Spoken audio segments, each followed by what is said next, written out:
want to welcome you to another episode of the Southern Gal Show. We are going to be sprouting grains today, and we'll talk about why you might want to sprout them and go through the whole process step by step. So we'll see you in a minute. And I've got spelt berries here and wheat berries here.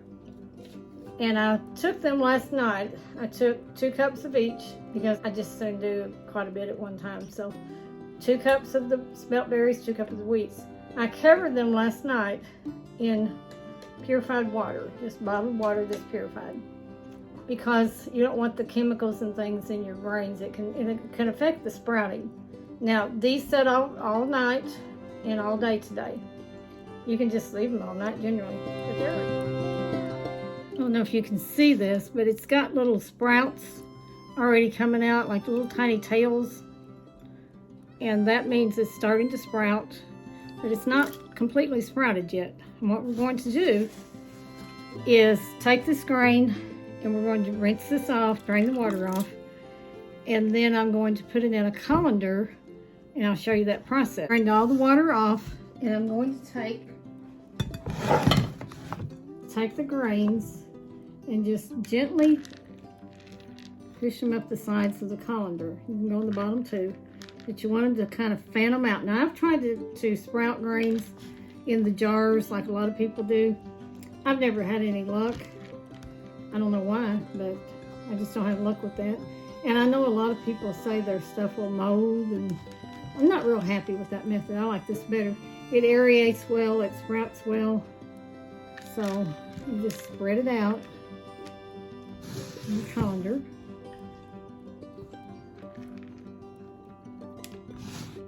And put some in the bottom.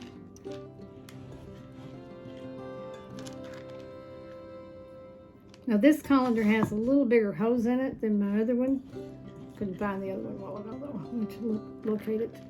But it will work because we're going to set the bowl in. We're going to set the colander in a bowl to catch any water that runs out anyway, so it'll be okay.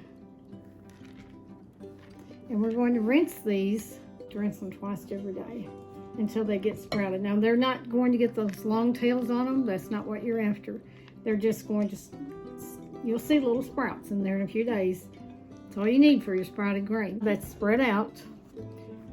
And then you would take this and I'll just run water on it. Now I don't use the bottled water all the time. I do the bottled water for the initial soaking overnight.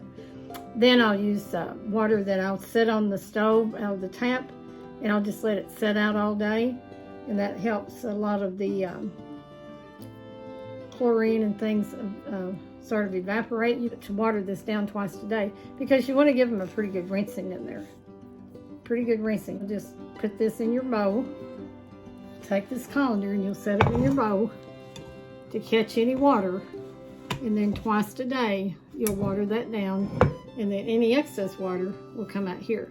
Now you'll want to keep this lightly covered, not with plastic or anything. I just cover it with a towel. And keep it in a fairly warm place. If you've got a lot of air conditioning on, it's harder to do this. You can set it in your oven, not with the oven off. If you have a light, you can turn the light on, but you don't want to heat these or anything either. Once these sprout a little bit more, like I said, they're already sprouting. I can see all kinds of little sprouts. This will probably sprout in a day or two. Water morning, afternoon, just rinse it off with your water that you brought to a boil and let cool. Just let it cool on your stove. Then do that a couple of days. If it takes 5, it takes 5, but I've never had it take that long. You're ready to dry your grain. We'll dehydrate it at that point. And when it's dehydrated, really dry, then we will be ready to grind it. But we'll take you through the process. We have let these grains set all day. I rinsed them in water this morning. I'm going to rinse them again for you twice a day. I put a big jug, this is a 1.5 gallon jug, of water on this morning because I know you can use filtered water for the whole process, but you want to rinse these twice a day. You can just take your water. I like to just boil it in a big pan, let it set and cool all day long. And we're going to rinse these, and then we're going to, and I'll tell you the best way to do it, the easiest way to do it, is just pour these grains, and this is the bowl, this is the strainer I was looking for yesterday when I started the video. The plastic strainer will be okay, but this kind of strainer, and you can buy these at almost any supermarket, it has all the holes around it and it's going to aerate better. I much prefer this. We're watering here on our grains and we're going to rinse them and get them really soaked down again. They're starting to sprout a little bit more, and they don't have to sprout very much. Honestly, these will probably, we soaked them overnight. We've put the water on them this morning, drained them and put the water, spread them out in our colander. We're doing this again right now. I'll let it sit overnight with just a kitchen cloth on it, not plastic. But this is sprouting, and you don't want it to get those long tails. When it first starts sprouting, it's ready. A lot of this is already sprouted, but it needs to sprout some more. It can take up to 4 or 5 days if your kitchen's really cool, but I guess it's warm enough in here and the grain's really good. It's sprouting very well. And so I'm going to pour this back in the bowl with water. Let's get them all in there. I sort of like doing this process. I think it's kind of fun. I'll do things like this on the weekend, and then I've got my sprouted grain to store and use when I want it. But you just take these again, spread them up the sides like we did before. Spread them out. That lets them aerate. And they don't mold. I've never had any problem with them molding. I say they won't, but I've never had any trouble with this method. The jar method, where you put them and use the lid, not sprout that way. Just don't have any luck with it. That looks really, really good there. They're all drained, water's running out. What I'm going to do is set this back in this bowl, and I'm going to pour this water other, because I was, told you earlier in the last part, I'm doing the spelt grains and my wheat grains, and I'm going to rinse my wheat grains and do them the same way. I have 2 of these mesh strainers, but if you're only doing a cup or 2 at a time, you might just need 1. But I like to do, like I said, a couple, sprout them. That's all it takes. So we'll do this, we'll check them in the morning. But my guess is by the morning or tomorrow afternoon, they're going to be sprouted enough to start dehydrating them. You can use a dehydrator, or you can put it on your lowest setting in the oven on a sheet cookie kind of sheet tray, and put parchment on that, and just kind of watch them. And you can dehydrate them in your oven that way, but you want them really, really, really dry before you store them. They have to be dry.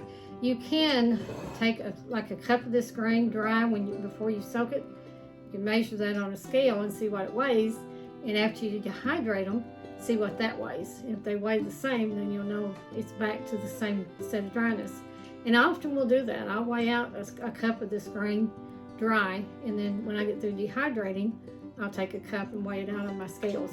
You don't have to take that extra step, but it certainly ensures that your grains are really, really dry. But I believe if you take your grain and you can't crush them with your hand, they're really hard, they don't mash, you should be fine.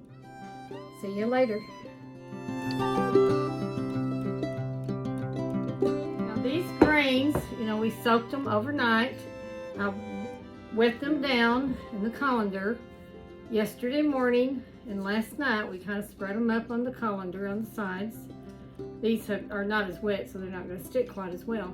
But we rinsed them yesterday morning, and I rinsed them last night. I rinsed them this morning. They're ready to dehydrate. These grains have sprouted really well. I don't know how well you can see that, but there's little white tails sticking out. You don't want the tails to get too long like you do in sprouts you eat in the store and things. You just want them to barely sprout. And these have sprouted just yesterday and today. It can take 4 or 5 days. I've never had it take 4 or 5 days personally, but they say that it can. It depends on the conditions in your kitchen, how cool or how warm. It's not been real warm in here because he's been sitting at night. In the daytime it is definitely warmer, but it's winter time, we have our heat on. But at night we turn it down, so it's been cool at night. But they still sprouted beautiful. Once our grains have sprouted, we're going to dehydrate them. And I have the round dehydrator trays, and I have a mat. And I have 2 kinds of mats. This one has little tiny holes, but I can dehydrate grain on that. I think it came with the machine. I'm not sure where I got these, They have the little tiny hose. And then this one has, it's just like a roll-up, like you do roll-up, jelly roll-ups on, to make roll-ups. And it's all one piece. So either way it will work. Obviously you need something because these hoses are too big. So it's gonna fall through there. But if you got something to catch it, I don't know, you might be able to put parchment paper if you had it cut in there, but these little mats don't cost much. And you put that on there and then you put it in your dehydrator. I like mine at about 105 or even down to 95. And I like to leave mine overnight. That way I know they're getting dry. But if you do it in the oven, just watch it and make sure, you know, if you put them on a sheet pan with parchment and spread them out, you can dehydrate in your oven on your lowest setting. Make sure it's your lowest setting and that you watch it. 150 is the lowest on mine.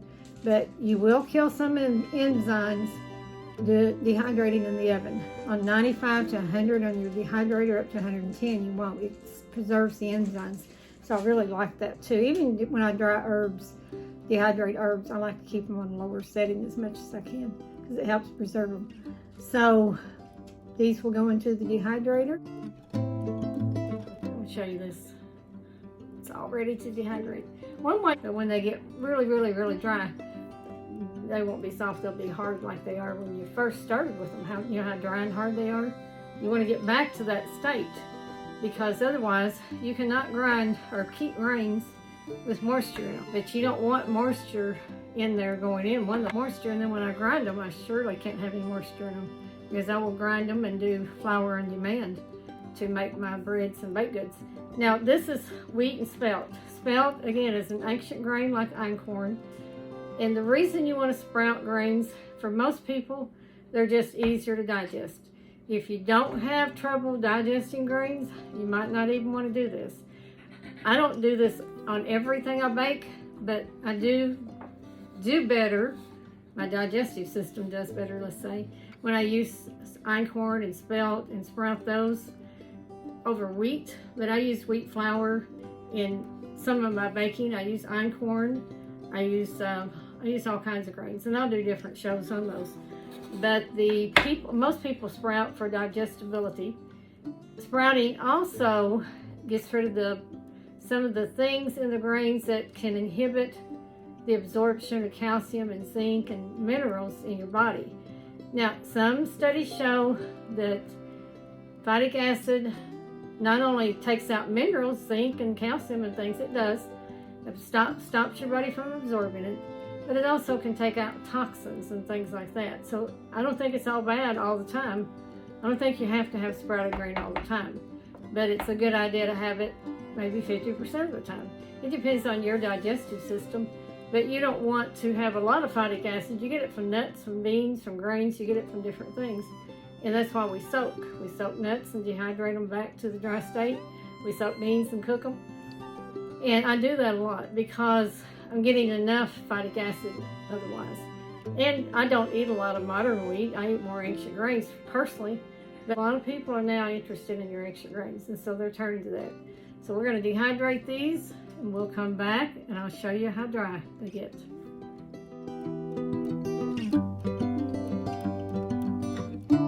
We've got our wheat dehydrated. Let me show you the tray here. I put my wheat from my dehydrator trays because when you pour it out, herbs, wheat, anything you're drying, dehydrating, can sort of splatter all over your work area. So I put a piece of parchment paper on a big cookie tray or sheet tray, and anything you see like this, kind of a green, just discard it. Wheat and grains in general, sometimes you'll find a little piece of shaft in them. It depends on how clean they were from who you bought them from, but you may have to clean them more, and when you soak them in that water, some of that will float to the top and get it out. But you might even find a little stone, just like you would in beans, a tiny one, that will ruin your food meal grinder, flour grinder. So you want to make sure you get those out. And if I see that they're too green, I'll usually pick them out, and I don't know that they're that harmful.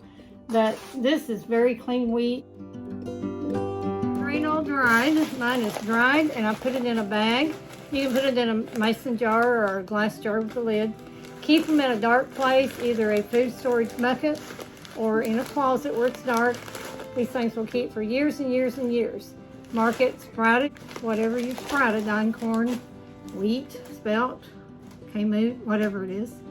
And you can keep these for, I don't know, 15, 20, some people say 25. I believe you can keep them, some say forever. I know I have some that I've kept for 10 years. When they're sprouted, they actually keep longer than unsprouted. And then I use my sprouted grains for pancakes, muffins, biscuits, things like that on the whole, because it's already sprouted, so it's easier to digest. And it just makes, you can use it just like you would your unsprouted, but it's just going to be a little healthier for you. There are times when I use an all-purpose flour that I bought, like an einkorn or something, but I do like the sprouted, and I'll do some recipes for you on the sprouted grains, muffins and things like that. Works really well. Hope you give these a try, and I hope you enjoyed this show, and we will see you on the next show. Bye-bye.